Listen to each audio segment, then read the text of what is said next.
Hi friends, அனைவருக்கும் வணக்கம். EPFO அதாவது எம்ப்ளாயி ப்ராவிடென்ட் ஃபண்ட்லேருந்து பார்த்தீங்கன்னாக்கா ஒரு சூப்பரான அதிரடி அறிவிப்பு கொடுத்துருக்காங்க.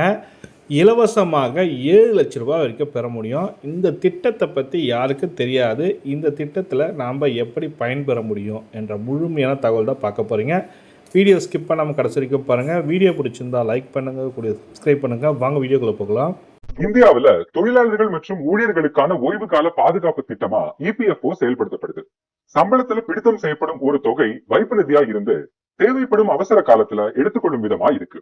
இந்த இபிஎஃப்ஓ பணத்தை எளிதா எடுக்க இபிஎஃப்ஓ 3.0 என்ற புதிய திட்டத்தை மத்திய அரசு அறிமுகப்படுத்த இருக்கு.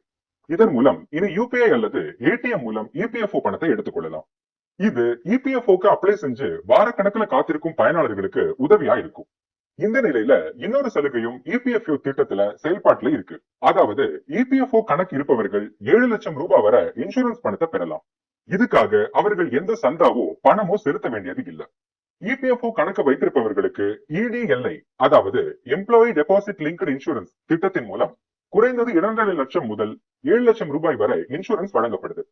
இதுக்காக ஊழியர்கள் எந்த பணமும் செலுத்த வேண்டாம். மாறா அந்த ஊழியர் பணிபுரியும் நிறுவனமே பிரீமியம் தொகையை செலுத்துது.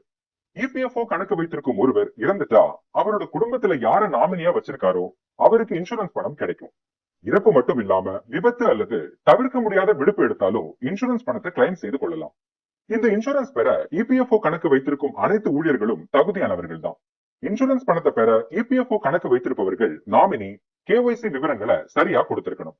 அப்போதான் அவசர காலத்துல இபிஎஃப்ஓ இன்சூரன்ஸ் பணத்தை அவரது குடும்பத்தால் கிளைம் செய்து கொள்ள முடியும்.